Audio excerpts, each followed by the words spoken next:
Hi friends, நான் உங்கள் இந்திரா பேசுகிறேன். சில பேர் எப்பயுமே பரபரன்னு இருப்பாங்க. எனக்கு நேரமே இல்லைங்க, நிறையா வேலை இருக்குது, காலையிலேருந்து நைட்டு வரைக்கும் ஓடிக்கிட்டே இருக்கிற மாதிரியே இருப்பாங்க. நான் இதுக்கடுத்து இது பண்ணணும், இதுக்கடுத்து இது பண்ணணும், இதுக்கடுத்து இது பண்ணணும் அப்படின்னு பண்ணிக்கிட்டே இருப்பாங்க. ஆக மொத்தம் அவங்க இப்போ என்ன பண்ணுறாங்களோ அதில் ஃபோக்கஸே இருக்காது. அடுத்தடுத்து என்ன பண்ணணும், என்னென்ன பண்ணுறதுக்கான பிளான் இருக்குன்றது இதுதான் புத்தியில் ஓடிக்கிட்டே இருக்கும். அப்போ இது என்ன அப்படின்னா, கவனச்சிதறல் அதிகமாக இருக்குது அப்படின்ற அர்த்தம். இப்போ ஒரு வேலையை இப்போ ஒரு சிற்பி ஒரு சிலையை செதுக்கிறாரு. செதுக்கிட்டே இருக்கிறப்போ, முழு கவனத்தோடு அவர் செதுக்கிறப்போ, ஒரே ஸ்ட்ரெச்சில் செதுக்கிற சிலை எப்படி இருக்கும் அப்படின்றதும், ஒரு சிலையை ஒரு 10 நாள் அவர் வச்சு வச்சு செதுக்கிறப்போ, அந்த சிலையும் இந்த சிலையும் வச்சு பார்த்தோன்னா நிச்சயமாக ஒரு டிஃப்ரென்ஸ் இருக்கும். என்ன அப்படின்னா, ஒரே கவனத்தோடு பண்ணுறப்போ அது இன்னும் கொஞ்சம் மெருகேற்றி அழகாக இருக்கும். இந்த ரொம்ப நாளாக அந்த கவனச்சிதறலோடு சேர்ந்து செய்கிறப்போ அதுக்கு உண்டான சில விஷயங்கள் அந்த சிலையில் கொஞ்சம் கம்மியாக இருக்கலாம்.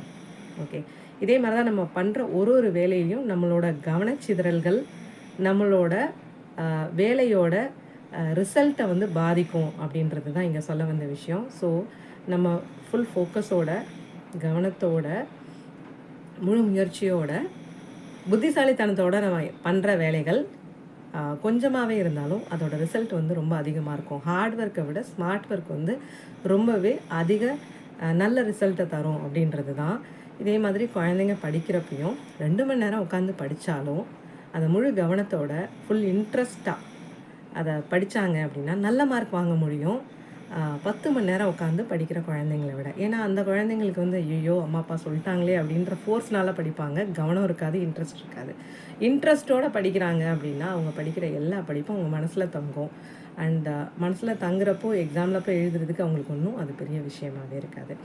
இது எதுக்கு நம்ம ஈர்ப்பு விதியில் சொல்கிறோம் அப்படின்னா, நம்மளோட மனசில் எதை பற்றியும் யோசித்து குழம்பி ஒரு விஷயத்தை செய்கிறப்போ அதோட ரிசல்ட் சரியாக வராது.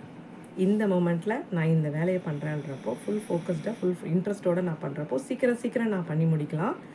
அண்ட் அதே மாதிரி எனக்கு நேரம் இல்லை அப்படின்ற வார்த்தையே என் வாயில் வராது. எல்லாத்தையுமே பிளான் பண்ணி அழகாக பண்ணி முடிச்சுட்டு ரெஸ்ட்டும் எடுக்கலாம், ரிலாக்ஸும் பண்ணிக்கலாம்.